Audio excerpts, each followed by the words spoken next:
City cable. అందరికీ నమస్కారం. ఈరోజు శనివారం 16వ తేదీ డిసెంబర్ 2023. ఈరోజు ప్రధానంగా జిల్లా పేపర్లో మరియు వాట్సాప్లలో వచ్చినటువంటి క్లిప్స్ను బట్టి ఏమేమి ఇంపార్టెంట్ ఉన్నాయో ఒకసారి పరిశీలిద్దాం. మొదట ఆంధ్రజ్యోతి జిల్లా పేపర్ ఇది. చలికాలం చదువులు 4-5 రోజులుగా జిల్లాలో చలి తీవ్రత పెరుగుతోంది. ఉదయం 11 గంటల వరకు కూడా చలి వదలడం లేదు. దీంతో నిత్యం పాఠశాలలకు వచ్చే గ్రామీణ ప్రాంత విద్యార్థులు చలి తీవ్రతను తట్టుకోలేకపోతున్నారు. ఎండా వేడి వచ్చే వరకు ఆవరణలో విద్యార్థులను కూర్చోబెట్టి ఉపాధ్యాయులు బోధిస్తున్నారు. శుక్రవారం బషీరాబాద్ మండలం జెడ్పీ ఉన్నత పాఠశాల బాలికలు ఆవరణలో తరగతుల వారీగా కూర్చున్న విద్యార్థులు. వాతావరణ శాఖ నిన్న ప్రకటించింది నేడు రేపు ఎల్లుండి చలి తీవ్రత ఎక్కువగా ఉంటుందని. అయితే పాఠశాలకు వెళ్లే విద్యార్థులు తప్పకుండా స్వెటర్లు మరియు చెవులకు గాలి వెళ్లకుండా ఉలన్ క్యాప్స్ అట్లాంటివి పెట్టుకొని వెళ్తే బాగుంటుందని కోరుతున్నారు. ఇస్తేమా సభలకు ఏర్పాట్లు వేగవంతం చేయాలి. 30 లోపు పనులు పూర్తి చేయాలి. కలెక్టర్ నారాయణరెడ్డి తెలిపారు. ఈ నెల 30 లోపు అన్ని ఏర్పాట్లు పూర్తి చేయాలని జనవరి 6, 7, 8 తేదీ లోపల పరిగిలో ఇస్తేమా కార్యక్రమం జరుగుతుంది. కార్యక్రమానికి 30వ తేదీ లోపు పనులన్నీ పూర్తి చేయాలని కోరుతున్నారు. 163వ నంబరు హైవే విస్తరణ పనులు సాగుతాయని భావన. గత ప్రభుత్వంలో కదలని పనులు ఇప్పుడు సీఎం రేవంత్ రెడ్డి, శాసనసభ స్పీకర్ ప్రసాద్ కుమార్లు పూర్తి చేస్తారని ఆశ. నిత్యం ప్రమాదాలు నెత్తురొడుతున్న హైవే విస్తరణ పనులు ఇక జోరుగా సాగుతాయని రంగారెడ్డి, వికారాబాద్ జిల్లాల ప్రజలు భావిస్తున్నారు. 163వ జాతీయ రహదారి ఇరుకుగా ఉండడంతో నిత్యం ప్రమాదాలు జరుగుతున్నాయి. ఈ రోడ్డు వెడల్పుకు కేంద్రం నిధులిచ్చినా రాష్ట్ర ప్రభుత్వం తగిన చొరవ తీసుకోలేదని స్థానికులు అభిప్రాయపడుతున్నారు. ఇప్పుడు సీఎం, అసెంబ్లీ స్పీకర్ వికారాబాద్ జిల్లాకు చెందిన వారే కావడం, రోడ్డు విస్తరణ కోర్టులో ఉన్న ఇబ్బందులు తొలగిపోవడంతో ఈ రహదారి పనులు ఇక చకచకా సాగుతాయని సీఎం రేవంత్ రెడ్డి, స్పీకర్ గడ్డం ప్రసాద్ కుమార్లు దీనికోసం ప్రత్యేక చొరవ చూపుతారని ప్రజలు వారిపై ఆశలు పెట్టుకున్నారు. కొత్త ప్రభుత్వం ఏర్పడింది. నూతన సీఎంగా రేవంత్ రెడ్డి వచ్చిండు. అదేవిధంగా అసెంబ్లీ స్పీకర్గా గడ్డం ప్రసాద్ కూడా ఉన్నాడు. కాబట్టి ఇక ఇప్పటి నుండి ఇన్ని రోజులు పెండింగ్లో ఉన్నటువంటి 163వ హైవే విస్తరణ పనులు వేగవంతం జరుగుతాయని మన జిల్లా ప్రజలు ఆశాభావం వ్యక్తం చేస్తున్నారు. అన్నదాతల్లో చిగురించిన ఆశలు. 2 లక్షల రుణమాఫీ మార్గదర్శకాలపై కసరత్తు. వ్యవసాయ శాఖ ఉన్నతాధికారులకు ప్రభుత్వం ఆదేశం. నూతన గవర్నమెంట్ రేవంత్ రెడ్డి సీఎంగా వచ్చిన తర్వాత ఆయన ప్రకటించిండేమని 2 లక్షల వరకు రుణమాఫీ చేస్తామని ప్రకటించిండు కనుక రైతులు ఆశతో ఉన్నారు. తొందరగా 2 లక్షలు రుణమాఫీ జరిగితే మళ్ళీ రుణం తీసుకొని మళ్ళీ ఏమైనా డెవలప్మెంట్ చేసుకోవచ్చు, తమ పొలాలను కానీ ఉన్న అప్పులను కానీ కట్టుకోవచ్చు అని ఆశాభావం వ్యక్తం చేస్తున్నారు. ఆంధ్రజ్యోతిలో విపులంగా విశ్లేషించారు. గత ప్రభుత్వ హయాంలో రుణమాఫీ వివరాలు.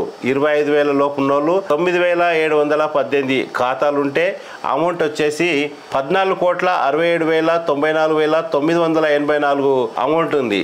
అదేవిధంగా 25,000 పైన మరియు 50,000 లోపల ఉన్న రైతుల ఖాతాలు ఎంత అంటే 53,95,18,289 ఇంత రుణమాఫీ చేయాల్సి ఉంది. అదేవిధంగా 50,000 దాటిన వారు మరియు ₹1,00,000 లోపు 99,999 వరకు 296,56,438 రుణమాఫీ చేయాల్సి ఉంది. అదేవిధంగా 1,00,000 దాటిన వాళ్ళు, 1,00,000కు పైన ఉన్న వాళ్ళు ఎంతమంది ఉన్నారంటే 23,270 ఖాతాలుంటే 190,72,12,228 అవసరం అవుతూ ఉన్నది. అదేవిధంగా 2 లక్షల లోపల ఉన్నవారు 95,509 ఖాతాలుంటే 551,91,91,941 అమౌంట్ అవసరం ఉన్నదన్నమాట. ఏఈఓ ధృవీకరణతో పత్తి కొనుగోలు చేయాలి. కలెక్టర్ ఆదేశించిన. నిన్న కొంతమందికి ఆన్లైన్లో పేర్లు లేకపోతే కొనుగోలుదారులు రైతులకు ఇబ్బందులకు గురి చేస్తున్నారని కలెక్టర్ దృష్టికి వెళ్ళినందున ఏఈఓ ధృవీకరిస్తే చాలు వాళ్ళ పత్తి కొనొచ్చు అని కలెక్టర్ ఆదేశించారు. ఇస్తేమా సభలకు 2.46 కోట్లు పరిగి ఎమ్మెల్యే రామ్మోహన్ రెడ్డి. పరిగిలో జరిగేటటువంటి ఇస్తేమా కార్యక్రమానికి 2.46 కోట్లు శాంక్షన్ చేసినట్టు రామ్మోహన్ రెడ్డి తెలిపారు. అదేవిధంగా ఆ ఏర్పాట్ల గురించి ముస్లిం మత పెద్దలతో కూర్చొని ఎలా చేస్తే బాగుంటుంది అనే విషయాలను చర్చించారు. తాండూరు కారు స్టీరింగ్ ఎవరికో, నేనున్నానని ఎవరికి వారే భరోసా. జిల్లాలో ఎమ్మెల్యే స్థానాలన్నీ కాంగ్రెస్ పార్టీ స్వీప్ చేయడంతో ప్రస్తుతం గులాబీ పార్టీని ముందుకు ఎవరు నడిపిస్తారనే చర్చ బీఆర్ఎస్ పార్టీలో మొదలైంది. ముఖ్యంగా రోహిత్ రెడ్డి ఓటమి చెందిన తర్వాత పార్టీలో చాలా మంది ముఖ్య కార్యకర్తలు కన్నీరు పెట్టడం, పార్టీ ఓటమి మింగుడు పడకపోవడం జరిగింది. ఓటమి తర్వాత రోహిత్ రెడ్డి తాండూరుకు వచ్చి నాయకులకు కార్యకర్తలకు నేనున్నానని భరోసా కల్పించారు.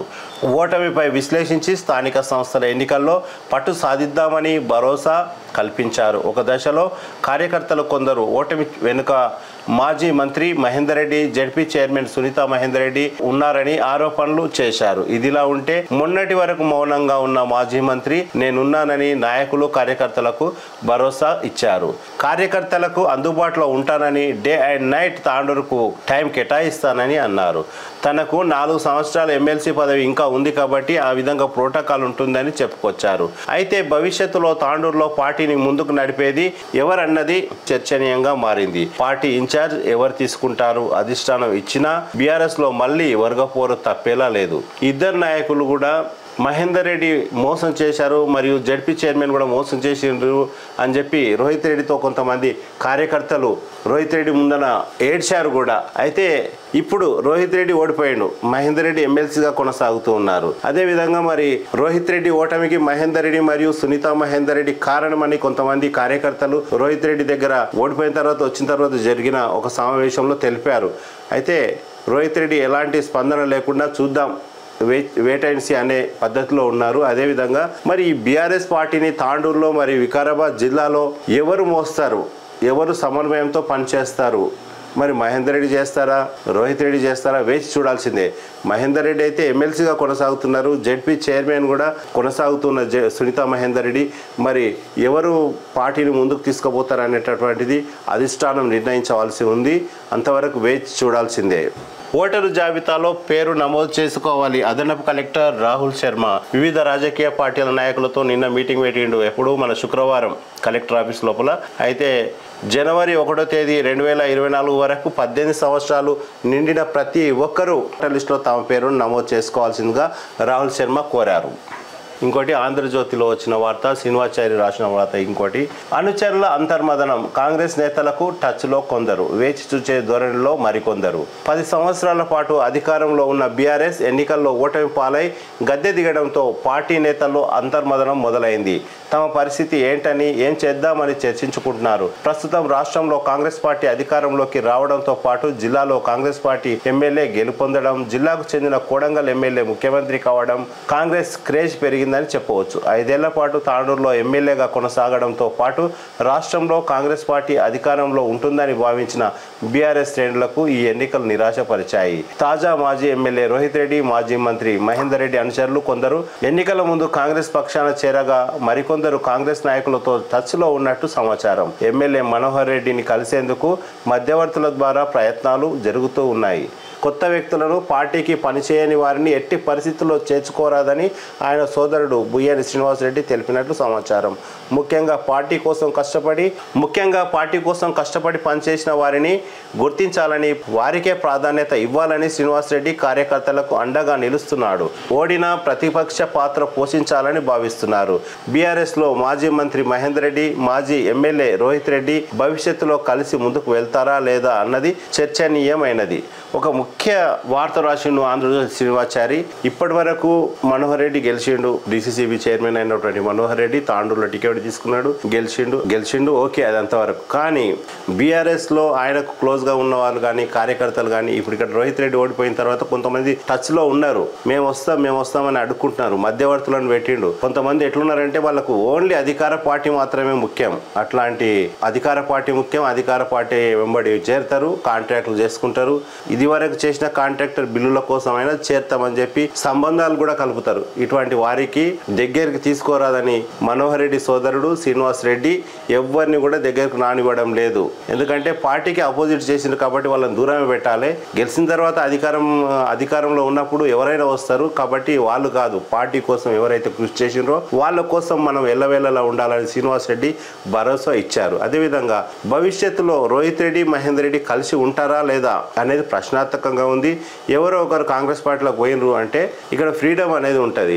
మహేందర్ రెడ్డి టచ్లో ఉన్నారేమో అని కూడా ఒకసారి డౌట్ వస్తుంది. ఎందుకంటే నిన్న మొన్న ఏర్పాటు చేసిన ప్రెస్ మీట్ లోపల మన పార్టీ అధికారంలోకి వచ్చింది కాబట్టి అనే వాయిస్ వచ్చింది ఆయనది. అట్లా అనుకోకుండా వచ్చిందా, కావాలని చెప్పిందా అనేది ఎవరికి తెలియదు. నిజంగానే అట్లా మన పార్టీ అధికారంలోకి వచ్చింది కాబట్టి అనే మాట అన్నాడంటే ఆయన తప్పకుండా కాంగ్రెస్ పార్టీలో చేరుతున్నారనే విషయం ఇండైరెక్ట్గా తెలుస్తున్నది. ఆయన కనుక వెళ్తే రోహిత్ రెడ్డికి లైన్ క్లియర్ అయిపోతుంది అని ప్రజలు చర్చించుకుంటున్నారు. కోట్పల్లి ప్రాజెక్టుకు పర్యాటకులను అనుమతించాలి. కోట్పల్లి ప్రాజెక్టుకు పర్యాటకులను అనుమతించేలా చర్యలు తీసుకోవాలని కాంగ్రెస్ నాయకులు శాసనసభ స్పీకర్ గడ్డం ప్రసాద్ కుమార్కు విన్నవించారు. ప్రాజెక్టుకు పర్యాటకులు రాకుండా అధికారులు నిలిపివేయడంతో బోటింగ్ సిబ్బంది, చిరు వ్యాపారులు ఉపాధి కోల్పోయి కుటుంబాలు రోడ్డున పడ్డాయని తెలిపారు. జిల్లా వాలీబాల్ అసోసియేషన్ అధ్యక్షులు హనుమంత్ రెడ్డి, మార్కెట్ కమిటీ మాజీ చైర్మన్ రామచంద్రారెడ్డిల ఆధ్వర్యంలో శుక్రవారం హైదరాబాద్లోని స్పీకర్ నివాసంలో పలువురు కాంగ్రెస్ నాయకులు కలిశారు. ఈ సందర్భంగా వారు ఆయనను శాల్వాతో సన్మానించి అభినందనలు తెలిపారు. అనంతరం వారు కోట్పల్లి ప్రాజెక్టు వద్దకు పర్యాటకులను అనుమతించేలా చూడాలని కోరారు. గడ్డం ప్రసాద్ స్పీకర్ అయిన తర్వాత మన జిల్లాలో ఉన్న కొంతమందికి చాలా ఫ్రీడమ్ పెరిగింది, మన పనులన్నీ అయిపోతాయని ఉత్సాహంగా ఉన్నారు. అందులోపల ముఖ్యంగా కొందరు మన కోట్పల్లి ప్రాజెక్టుకు పర్యాటకులు బాగా వచ్చేది. కొన్ని రోజుల క్రితం అవన్నీ ఆపేసారు. బోటింగ్ కానీ చిరు వ్యాపారులు అక్కడ వ్యాపారం చేయకుండా, ఎందుకంటే పర్యాటకులను ఆపేసారు కాబట్టి అన్నీ ఆగిపోయినాయి. ఇక ముందన్న బోటింగ్ సిబ్బంది కానీ అక్కడ ఉన్న చిరు వ్యాపారులు కానీ వాళ్ళు ఉపాధి కోల్పోయిన కాబట్టి మళ్ళీ పర్యాటకులను అనుమతించాలి, మళ్ళీ బోటింగ్ స్టార్ట్ చేయాలి, మళ్ళీ వ్యాపారులను కూడా అక్కడ ఏమైనా చిన్న చిన్న షాప్స్ పెట్టుకొని తమ బిజినెస్ చేసుకునేలా చూడాలని చెప్పేసి కొంతమంది గడ్డం ప్రసాద్ను కలిసి శాల్వాతో సన్మానించి ఆయనను కోరారనమాట. ఆయన కూడా అందుకు తగిన ఏర్పాట్లు చేస్తామని చెప్పి హామీ ఇచ్చిండు కాబట్టి అవుతుండొచ్చు ఆ పని అని ఆశిద్దాం. ఇంకో ఇంపార్టెంట్ వార్త, డెలివరీ బాయ్ వద్దే ఈకేవైసీ చేయించుకోవచ్చు. వంట గ్యాస్ సిలిండర్ వినియోగదారులు ఈకేవైసీ కోసం ఏజెన్సీ ఆఫీసు వద్దకు రావాల్సిన అవసరం లేదని Basheerabad Satyasai gas agency delivery boy వద్దే ఈకేవైసీ చేయించుకోవచ్చు. వంట గ్యాస్ సిలిండర్ వినియోగదారులు ఈకేవైసీ కోసం ఏజెన్సీ ఆఫీసు వద్దకు రావాల్సిన అవసరం లేదని బషీరాబాద్ సత్యసాయి గ్యాస్ ఏజెన్సీ నిర్వాహకులు ఉమామహేశ్వరరావు ఒక ప్రకటనలో తెలిపారు. ఇంటి వద్దకు గ్యాస్ సరఫరాకు వచ్చే డెలివరీ బాయ్ల వద్ద ఈకేవైసీ చేయించుకోవచ్చని అన్నారు. ఈకేవైసీ కోసం ఆఫీసుల వద్దకు రావాల్సిన పని లేదని అన్నారు. ఇదిలా ఉండగా 500కే గ్యాస్ సిలిండర్ హామీ అమలుకు సంబంధించి ఇప్పటి వరకు ఎలాంటి ఆదేశాలు రాలేదని ఆయన వివరించారు. బషీరాబాద్ మండల కేంద్రంలోని సత్యసాయి గ్యాస్ ఏజెన్సీ నిర్వాహకులు ఉమామహేశ్వరరావు ఒక ప్రకటనలో ఏం తెలిపిందంటే, గ్యాస్ సిలిండర్ను సప్లై చేసే డెలివరీ బాయ్ దగ్గరనే మనం ఈకేవైసీ చేయించుకోవాలి. 500కే గ్యాస్ సిలిండర్ అనేటటువంటి ఆదేశాలు, దాని యొక్క ప్రణాళిక ఇప్పటివరకు మనకు చేరలేదు. అది ఎట్లా చేస్తారేమో తెలియదు. ఇప్పుడు మాత్రం ఈకేవైసీ మాత్రం చేసుకోవచ్చు. ఎవరికైనా ఏమైనా ఇబ్బందులు ఉంటే తమ కార్యాలయానికి వచ్చి ఈకేవైసీ చేయించుకోవాలని ఆయన సూచించారు. ఇక నమస్తే తెలంగాణను పరిశీలించినట్టయితే ఈ నెలలో వైజ్ఞానిక ప్రదర్శనల నిర్వహణకు విద్యాశాఖ కార్యాచరణ, భావి శాస్త్రవేత్తలుగా ఎదిగేందుకు దోహదపడుతున్న ఎగ్జిబిషన్లు, ప్రాథమికోన్నత ఉన్నత పాఠశాలలో చదువుతున్న విద్యార్థులకు సదవకాశం. పాఠశాల స్థాయి నుండే విద్యార్థుల్లోని సృజనాత్మకత, శాస్త్రీయ నైపుణ్యం నెలలోనే ప్రదర్శనలు చేపట్టనుండగా అవసరమైన ఏర్పాట్లు చేస్తున్నది. మరోవైపు ఆయా పాఠశాల ఉపాధ్యాయులు నూతన ఆవిష్కరణలు చేపట్టే దిశగా విద్యార్థులను సన్నద్ధం చేస్తున్నారు. ప్రాథమిక ఉన్నత పాఠశాలలో చదువుతున్న విద్యార్థులకు ఆవిష్కరణలో అవకాశం కల్పించనున్నారు. రంగారెడ్డి జిల్లాలోని ప్రభుత్వ, ప్రైవేటుకు చెందిన ఉన్నత పాఠశాలలు 1300 వరకు ఉన్నాయి. సామాజిక సమస్యలకు పరిష్కారం చూపేలా విద్యార్థుల ఆలోచనలను కార్యరూపంలోకి తీసుకురావడంతో పాటు వారు భవిష్యత్తు శాస్త్రవేత్తలుగా ఎదిగేందుకు ఈ వైజ్ఞానిక ప్రదర్శనలు దోహదపడనున్నాయి. ప్రాజెక్టుల రూపకల్పనకు ఆర్థిక సహకారం అందించడంతో పాటు జిల్లా నుండి జాతీయ స్థాయి వరకు పోటీలు నిర్వహించి అవార్డులు అందించి విద్యార్థులను ప్రోత్సహించనున్నారు. ఈ పోటీలను 3 దశల్లో నిర్వహించనుండగా ముందుగా పాఠశాల, మండల స్థాయిలో నిర్వహిస్తారు. అనంతరం జిల్లా స్థాయి, ఆ తర్వాత రాష్ట్ర స్థాయి, ఆ తర్వాత జాతీయ స్థాయి. అక్కడ నిర్వాహకులు ప్రాజెక్టులను జాతీయ స్థాయికి ఎంపిక చేసి చివరి దశలో విజేతలను ప్రకటిస్తారు. ఆరోగ్య సేవల కోసం దత్తత, ఈ వార్త బాగుంది. పేద కుటుంబాలను అడాప్ట్ చేసుకోనున్న మెడికల్ విద్యార్థులు, ఒక్కో విద్యార్థి 5 ఫ్యామిలీల చొప్పున ఆరోగ్య సమాచారం సేకరించి హెల్త్ ప్రొఫైల్ సిద్ధం చేయనున్న మెడికోలు వ్యాధుల నివారణకు తీసుకోవాల్సిన జాగ్రత్తలపై అవగాహన, అనారోగ్య సమస్యలుంటే మెరుగైన వైద్యానికి సిఫార్సు. ఈ నెల ఆఖరు నుండి దత్తత కార్యక్రమం షురు. వికారాబాద్ జిల్లా యంత్రాంగం ప్రత్యేక దృష్టి సాధించింది ఆరోగ్యంపై. పల్లెల్లోని పేదలు అనారోగ్య సమస్యలపై కనీస అవగాహన లేక నిర్లక్ష్యం చేస్తూ ప్రాణాల మీద తెచ్చుకుంటున్నారు. దాన్ని అధిగమించేందుకు వైద్య ఆరోగ్య శాఖ అధికారులు అవసరమైన చర్యలు తీసుకుంటున్నారు. 20 గ్రామాలకు ఒక పిహెచ్సితో పాటు 5-6 గ్రామాలకు ఒక సబ్ సెంటర్ను ఏర్పాటు చేసిన ప్రజలు సరిగా సద్వినియోగం చేసుకోవడం లేదు. దీన్ని దృష్టిలో ఉంచుకొని అధికారులు పేద కుటుంబాలను దత్తత తీసుకునే కార్యక్రమానికి శ్రీకారం చుట్టారు. జిల్లా ప్రభుత్వ మెడికల్ కాలేజీ విద్యార్థులతో ప్రజలకు అవగాహన కల్పించడంతో పాటు ఆరోగ్య సేవలు అందించేలా ఏర్పాట్లు చేస్తున్నారు. ఒక్కో విద్యార్థి 5 కుటుంబాల చొప్పున దత్తత తీసుకొని పూర్తి ఆరోగ్య సమాచారాన్ని సేకరించి హెల్త్ ప్రొఫైల్ను సిద్ధం చేయనున్నారు. సాధారణ రోగాలుంటే తగిన సలహాలు ఇవ్వడంతో పాటు తీవ్రమైన సమస్యలుంటే వైద్యులకు సమాచారం చేరవేసి తగిన చికిత్స అందేలా చూస్తారు. ఈ నెలాఖరు నుండి ఈ కార్యక్రమం ప్రారంభం కానున్నది. మంచి కార్యక్రమాన్ని తీసుకున్నారు మెడికోలు. వికారాబాద్ అనంతగిరిలో ఉన్నటువంటి మెడికల్ కాలేజ్లో ఉన్న ఒక్కొక్క స్టూడెంట్ ఒక్కొక్క 5 ఫ్యామిలీలను దత్తత తీసుకొని అభివృద్ధి చేయనున్నారు. ఈ నెల లాస్ట్ వరకు వాళ్ళు కార్యాచరణ చేసి ప్రారంభిస్తున్నారు. ఇంకేమైనా ఎక్కువ సమస్యలు ఉంటే వాళ్ళు సిఫార్సు చేస్తారు ఎక్కడ వెళ్ళాలని. ఈ మంచి కార్యక్రమాన్ని తీసుకున్నారని చెప్పవచ్చు. మాజీ ఎమ్మెల్యే పట్నం నరేందర్ రెడ్డి ఏమంటున్నాడంటే ప్రజల మధ్యనే ఉంటానని అంటున్నాడు. కోడంగల్కి వచ్చిన నిన్న కొన్ని శుభకార్యాలయాల్లో వివాహ వేడుకలలో ఆయన పాల్గొన్నారు. అక్కడ ఉన్నటువంటి కొంతమంది తన కార్యకర్తలతో బీఆర్ఎస్ కార్యకర్తలతో మాట్లాడుతూ ఇక నుండి ప్రజల మధ్యనే ఉంటానని తెలుపుతున్నారు.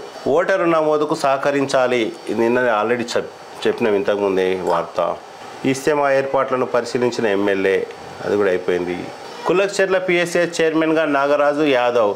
కులక్చెర్ల పిఎస్ఏ చైర్మన్గా ఇదివరకు డిసిసిబి చైర్మన్ మరియు మన ఎమ్మెల్యే మనోహర్ రెడ్డి ఉన్నారు. ఆయన అక్కడ నుంచి గెలిచిండు కాబట్టి ఆ చైర్మన్ పోస్ట్ ఖాళీగా ఉన్నందువల్ల అక్కడ నాగరాజు యాదవ్ అనే వ్యక్తిని నియమించారు పిఎస్ఏ చైర్మన్గా. అది ఏకగ్రీవంగా ఎన్నుకున్నట్లు తెలిపారు. భూసారాన్ని కాపాడాలి, సేంద్రియ వ్యవసాయ సహజ పద్ధతులే శ్రేష్టమైనవి. పద్మశ్రీ అవార్డు గ్రహీత సుభాష్ పాలేకర్ నిన్న దారూర్ వచ్చిండు. ఆయన కొంతమంది రైతులతోటి వీళ్ళతోటి మాట్లాడిండ్రు. ఆయన పద్మశ్రీ అవార్డు గ్రహీత అనమాట. ఆయన సుభాష్ పాలేకర్. ఈయన ఏమంటుండంటే భూసారాన్ని కాపాడాలి, రకరకాల రసాయనాలు మన పొలంలో మొక్కల పైన వేసి మొత్తం కంప్లీట్గా సారం అంతా పోయింది. కాబట్టి ఇలాంటి వారు ముందుకొచ్చి అలా కాదు ఇలా చేస్తే బాగుంటుంది, భూమి యొక్క సారం ఏ విధంగా ఉండాలనేటటువంటి ఒక ఉద్యమంలా చేపట్టిండు. ఇలాంటి సుభాష్ పాలేకర్ లాంటి వారిని ఆదర్శంగా తీసుకొని రైతులు తమ భూసారాన్ని కాపాడుకోవాలని కోరుకుంటున్నాం. ఈ నెల 23న సామూహిక వ్యక్తిగత పోటీలు. హనుమంతరావు స్టేట్మెంట్ ఇచ్చింది. ఇది పెళ్లి పేరుతో మోసం. YouTuber Chand Sai arrest. లైంగిక దాడికి పాల్పడి మోసం చేశాడని యువతి ఫిర్యాదు. నిందితుడిని అరెస్ట్ చేసిన నార్సింగ్ పోలీసులు. సహకార సంఘాలు రైతుల అభివృద్ధికి కృషి చేస్తాయి. DCCB chairman Sattaiah. అయోమయంలో క్యాడర్. బొమ్రేస్పేట్ దుద్యాలలో మీ సేవకు దరఖాస్తుల ఆహ్వానం. లింగానాయక్ తెలిపిన నిన్న అదనపు కలెక్టర్. బొమ్రేస్పేట్ మరియు దుద్యాలలో మీ సేవ కేంద్రాలు ఏర్పాటు చేసుకోవచ్చని లింగానాయక్ ప్రకటించారు. 2 నెలల్లో జెడ్పీ నూతన భవనం, అంగన్వాడీ మహిళా భవనాలు పూర్తి చేయాలి. ఇంజనీర్లకు జెడ్పీ చైర్మన్ సునీతారెడ్డి ఆదేశం. అలాగే జెడ్పీ అతిథి గృహాల నిర్మాణాలు పనుల్లో వేగం పెంచాలని, నిర్ణీత కాల వ్యవధిలో పూర్తి చేయాలని అన్నారు. పాత ఎంపీడీఓ కార్యాలయాల మరమ్మతులు కూడా కంప్లీట్ చేయాలని సూచించారు. పనుల్లో నాణ్యత పాటించకుంటే గుత్తేదారులపై, సంబంధిత అధికారులపై చర్యలు తీసుకుంటామని హెచ్చరించారు. ఈ కార్యక్రమంలో ZP CEO Janakireddy, deputy CEO Subhashini, PR EE Umesh, డిఈలు పాల్గొన్నారు. 2 నెలల లోపల జెడ్పీ నూతన భవనం ఏర్పాటు చేయాలని, అదేవిధంగా అంగన్వాడీ జిల్లా లోపల ఉన్నటువంటి అంగన్వాడీ మహిళా భవనాలు మొత్తం పూర్తి చేయాలని, ఫిబ్రవరి వరకు మొత్తం కంప్లీట్ చేయాలని జెడ్పీ చైర్మన్ ఆదేశాలు జారీ చేశారు. హెచ్ఎండిఏలో బాధ్యతలు చేపట్టిన అమ్రపాలి. జాయింట్ కమిషనర్గా బాధ్యతలు స్వీకరణ. అదేవిధంగా ఇంకో వార్త. ప్రభుత్వ పాఠశాలలో విద్యార్థుల పరిస్థితి అయోమయం. బోధనకు దూరంగా ఉపాధ్యాయులకు నిత్యం సెలవులే. ఉపాధ్యాయుల తీరుపై విద్యార్థుల తల్లిదండ్రుల్లో ఆగ్రహం. ప్రభుత్వ పాఠశాలలో విద్యార్థుల పరిస్థితి అయోమయంగా మారుతుంది. పాఠాలు చెప్పే ఉపాధ్యాయులు ఎవ్వరూ విధులకు సక్రమంగా రాకపోవడంతో విద్యార్థులు రోజంతా తరగతి గదులు, పాఠశాల ప్రాంగణంలో ఆటపాటలతో పాటు హోంవర్క్ చేస్తూ కాలం గడిపారు. ఈ సంఘటన దోమ మండల పరిధిలోని ఐనాపూర్ జిల్లా పరిషత్ పాఠశాలలో శుక్రవారం చోటు చేసుకుంది. వివరాల్లోకి వెళ్తే ఈ ఐనాపూర్ గ్రామం గురించి వార్త, ఐనాపూర్ గ్రామంలోని పాఠశాల గురించి వార్త రాశారు. అక్కడ ఉపాధ్యాయులు లేరంట, లీవ్లో వెళ్ళిందంట. కిరాణా షాపులో షార్ట్ సర్క్యూట్, మంటలు చెలరేగి 2 లక్షల నష్టం, ప్రభుత్వం ఆదుకోవాలని వినతి. మర్పల్లి అది. మేమేంటే నేనుంటా, ధైర్యం కోల్పోవద్దు. మాజీ ఎమ్మెల్యే డాక్టర్ మెతుకు ఆనంద్ ప్రజల్లో ఉంటూ ప్రజా సమస్యల పరిష్కారాన్ని కృషి చేయాలి, ప్రభుత్వ భూములను చెరువులను కాపాడాలి. సిపిఐఎం జిల్లా కార్యవర్గ సభ్యులు మహిపాల్. వికారాబాద్ తహసీల్దార్కు మెమోరాండం అందజేత.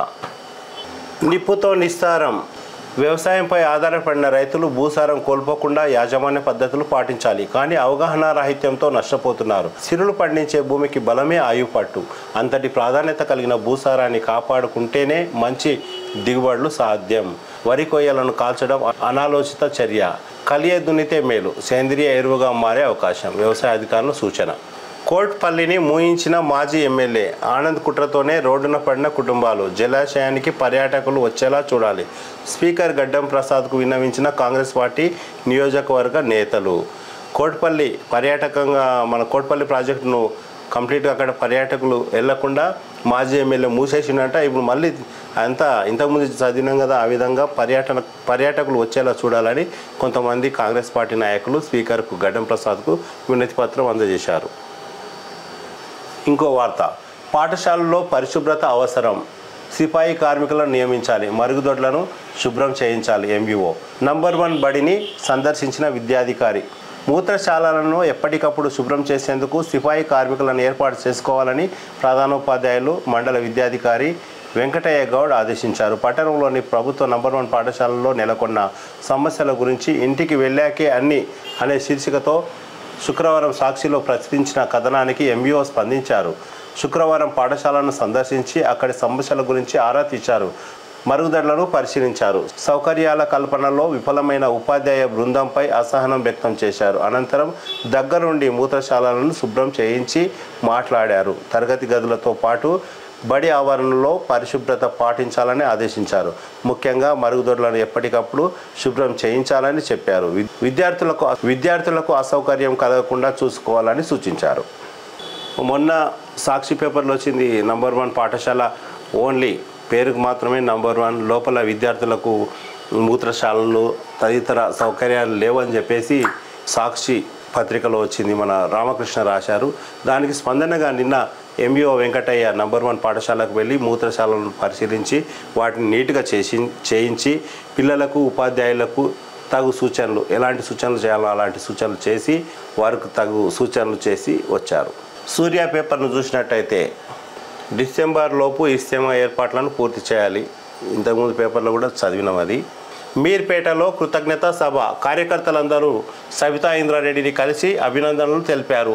శాసనసభ సభ్యురాలుగా బాధ్యతగా పనిచేస్తా అని ఆమె తెలిపారు. అదేవిధంగా మహేశ్వరం నియోజకవర్గ శాసనసభ్యురాలు సబితా ఇంద్రారెడ్డి ఏమంటున్నారంటే, బాధ్యతగా పనిచేస్తా, మీరు నన్ను గెలిపించినారు కాబట్టి మీ యొక్క అభివృద్ధి కోసం, నియోజకవర్గ అభివృద్ధి కోసం తప్పకుండా కృషి చేస్తానని సబితారెడ్డి ప్రజలకు తెలిపారు.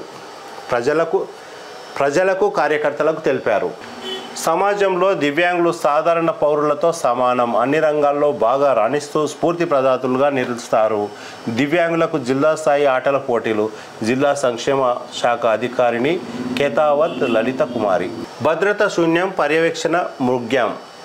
ఇష్టానుసారంగా అనుమతులు, నియంత్రణ చర్యలేవి, జాగ్రత్తలే శ్రీరామ రక్ష. సూర్య పేపర్లో వార్త బాగొచ్చింది. ఒకటి ఏదంటే, ఒకరి ఆలోచన ముగ్గురి తోడ్పాటు. కలగలిసి అనంతగిరిని గిరి ప్రదర్శన చేశారు. విజయవంతంగా కొనసాగుతున్న అనంతగిరి గిరి ప్రదర్శన ఒక ఐడియా ప్రపంచాన్ని మార్చేస్తుంది అన్నట్లు బీజేపీ జిల్లా అధ్యక్షులు సదానంద రెడ్డికి వచ్చిన ఓ ఆలోచన అనంతగిరి గిరి ప్రదక్షిణ. వికారాబాద్ జిల్లా కేంద్రంలోని అనంతగిరిలోని శ్రీ అనంత పద్మనాభ దేవాలయ ప్రాముఖ్యత, విశిష్టతను పరీక్షించాలని సదుద్దేశంతో హిందూ ఆధ్యాత్మిక వాదులతో కలిసి గిరి ప్రదక్షిణ కార్యక్రమం చేపడితే బాగుంటుందని బీజేపీ జిల్లా అధ్యక్షులు సదానంద రెడ్డి, ఉపాధ్యాయుడు అంజిరెడ్డి, పాత్రికేయ మిత్రులు అమరాది నరసింహులు, శ్రీనివాసుల దృష్టికి తీసుకొచ్చారు. ఈ కార్యక్రమం బాగుంటుందని ఓ నిర్ణయానికి వచ్చిన ఆ నలుగురు అనంతగిరి ప్రదక్షిణకు 2019లో శ్రీకారం చుట్టారు. 2020లో కరోనా రావడంతో గిరి ప్రదక్షిణ కార్యక్రమం చేపట్టలేకపోయారు. తదనంతరం 2020 సంవత్సరంలో రెండోసారి, 2022 సంవత్సరంలో మూడోసారి, తాజాగా 2023 సంవత్సరం డిసెంబర్ 7వ తేదీన 4వసారి నిర్వహించారు. ప్రతి సంవత్సరం అనంతగిరి శ్రీ అనంత పద్మనాభ స్వామిని దర్శించుకుంటున్నారు. ఇలా సుమారు 25 కిలోమీటర్ల మేర పాదయాత్ర చేసి గిరి ప్రదర్శన కార్యక్రమాన్ని పూర్తి చేస్తారు. ఇది బాగా చేసిండ్రు ఇది ప్రోగ్రామ్. ఈ కార్యక్రమం బాగా వచ్చింది వాళ్ళకు సదానంద రెడ్డికి, మరి ఇంకా 2 పాత్రికేయులు, మరి ఇంకొక టీచర్ ఉపాధ్యాయులకు. ఏమి ఆలోచన అంటే గిరి ప్రదర్శన అనంత పద్మనాభ స్వామి దేవాలయం దగ్గర ఉన్న గుట్ట ఉంది కదా, ఆ గుట్ట చుట్టుముట్టు గిరి ప్రదర్శన చేయాలి. అది 25 కిలోమీటర్లు ఉంటుంది. 2019 లోపల ఈ కార్యక్రమాన్ని ప్రారంభించారు. కానీ ఆ మధ్యలో కరోనా కాలం వచ్చినప్పుడు ఆపేసారు, మళ్ళీ ప్రారంభించారు. ఈ గిరి ప్రదర్శన వల్ల హెల్త్కి మంచిది, మంచి ఔషధ గుణాలు ఉన్నటువంటి అక్కడ ఉన్నటువంటి ఆ ప్రాంతం లోపల మంచి వాసన మరియు శరీరాన్ని కూడా మరియు మైండ్ కూడా పీస్ఫుల్గా ఉంటుంది. అదేవిధంగా భక్తిభావంతో చేస్తున్నటువంటి ఈ కార్యక్రమానికి అందరూ మద్దతు ఇస్తారని, ఈ కార్యక్రమంలో రాను ఇంకా ఫ్యూచర్లో భవిష్యత్తులో ఇంకా మంచి జరిగి గిరి ప్రదర్శన పెద్ద ఎత్తున జరుగుతుందని ఆశిద్దాం. ఒకసారి వార్త జిల్లా ఎడిషన్ పరిశీలించినట్టయితే ముఖ్యమైన వార్తలు ఏమున్నాయో చూద్దాం. ఒకసారి ఒక వార్త రాసిండు మన పెద్దెములు వార్తా ప్రసాద్ రాసిండు. మధ్యాహ్నం దాటకముందే వ్యవసాయ కార్యాలయాలు మూత, అధికారుల నిర్లక్ష్యంతో కార్యాలయాల ముందు పడిగాపులు కాస్తున్న రైతులు, అధికారులపై ఉన్నతాధికారులు చర్యలు తీసుకోవాలని డిమాండ్. మధ్యాహ్నం దాటకముందే వ్యవసాయ కార్యాలయాలు మూసి ఉంచడంతో రైతులు ఇబ్బందులకు గురవుతున్నారు. సంబంధిత అధికారుల నిర్లక్ష్యంతో కార్యాలయాల ముందు రైతులు పడిగాపులు కాస్తున్నా పట్టించుకునే నాతుడే లేరని ఏకరువు పెడుతున్నారు.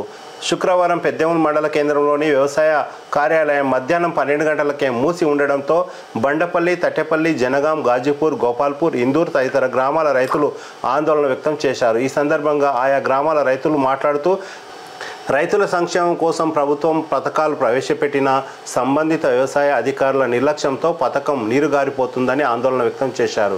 ప్రభుత్వం ప్రకటించిన మద్దతు ధరకు విక్రయించడానికి పత్తి, వరి పంటలకు సంబంధించిన టోకన్లతో పాటు రైతు బంధు, రైతు బీమా తదితర వాటి కోసం తాము కార్యాలయానికి వచ్చామని, కానీ కార్యాలయం మూసి ఉండడంతో తాము ఎవరికి చెప్పుకోవాలో అర్థం కావడం లేదని ఆవేదన వ్యక్తం చేశారు. సంబంధిత అధికారులు రైతులకు అందుబాటులో ఉండాలని, ప్రభుత్వ ఆదేశాలు ఉన్నా వాటిని బేఖాతరు చేస్తున్నారని వాపోతున్నారు. సమావేశాల పేరిట వ్యవసాయ అధికారులు కాలయాపన చేస్తూ రైతులను ఇబ్బందులకు గురి చేస్తున్నారని ఆగ్రహం వ్యక్తం చేశారు.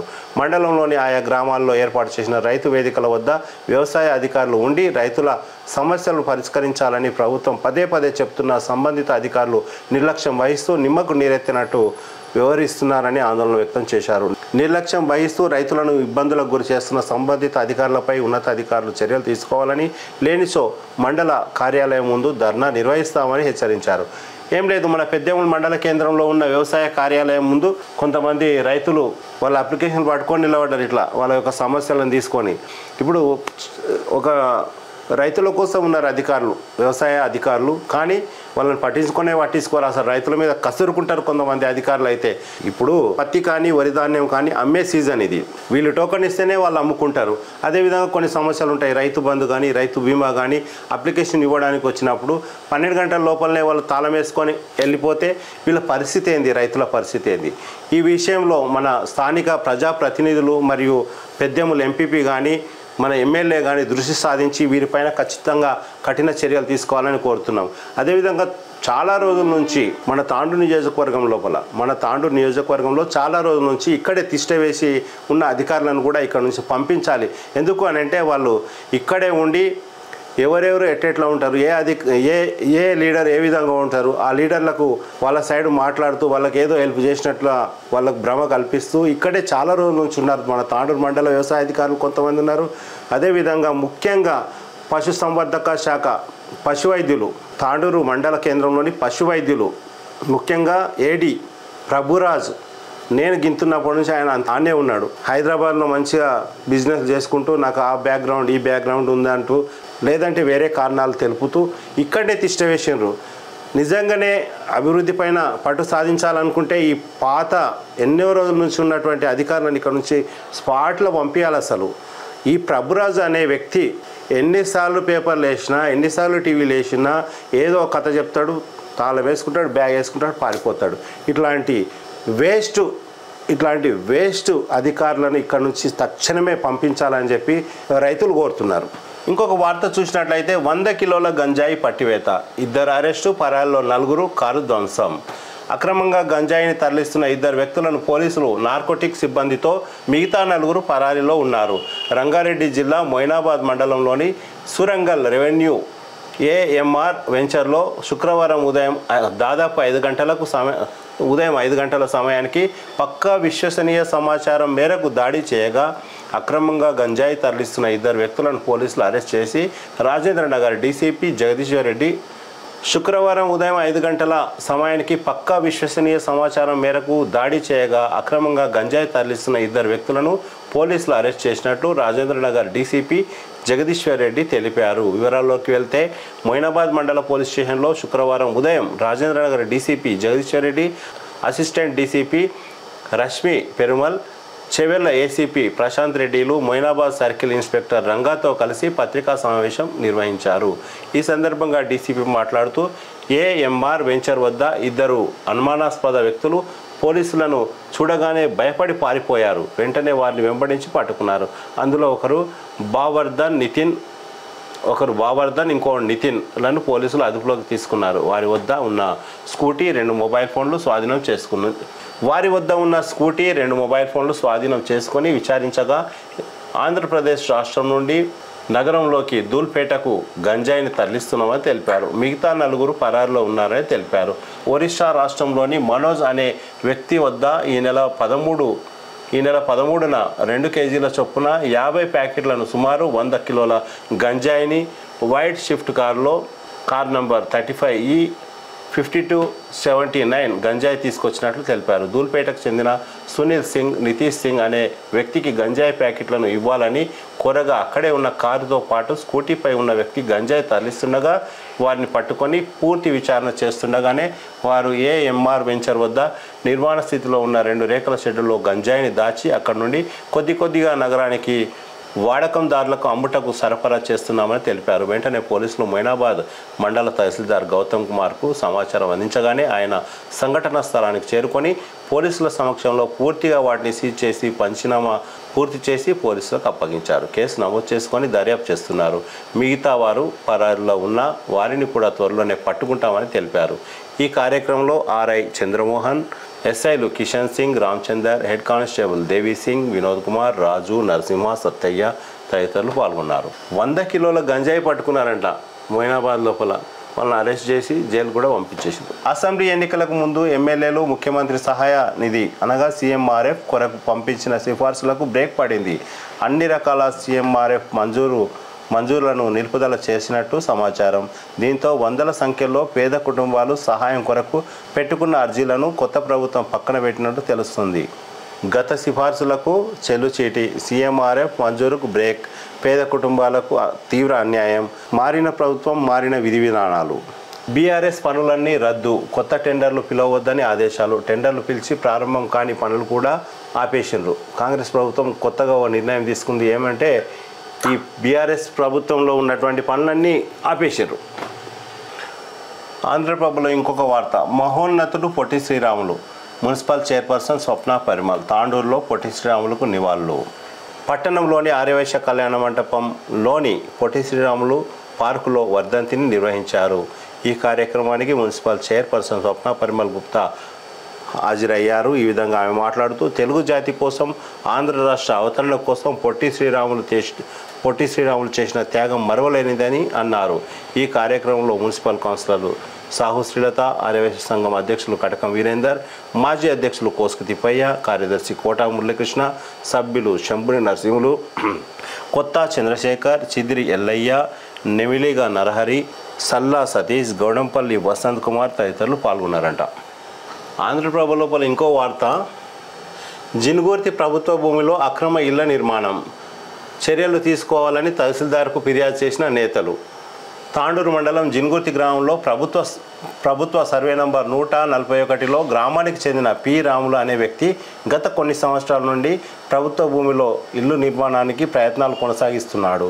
ఇల్లు నిర్మాణం పనులు చేపట్టడంతో అప్పటి గ్రామ పెద్దలు, యువకులు తహసీల్దార్కు ఫిర్యాదు చేశారు. దీంతో అధికారులు నిర్మాణంలో ఉన్న ఇల్లు నిలిపివేసి కూల్చి కూడా వేసిండ్రు. తాజాగా శుక్రవారం అట్టి భూమిలో నిర్మాణం పనులు చేపట్టారు. ఈ విషయంపై మాజీ ఎంపీటీసీ శ్యామప్ప, తాండూరు మండల ఎంఆర్పీఎస్ అధ్యక్షులు నరసింహులు, శ్రీనివాస్ గౌడ్ తదితరులు మళ్ళీ ఫిర్యాదు చేసిండ్రు. గతంలోనే ఫిర్యాదు చేశామని అయినా ప్రభుత్వ భూమిలో అక్రమ నిర్మాణం చేపడుతుంటే ఎందుకు చర్యలు తీసుకోవడం లేదని తహసీల్దార్కు కోరారన్నమాట.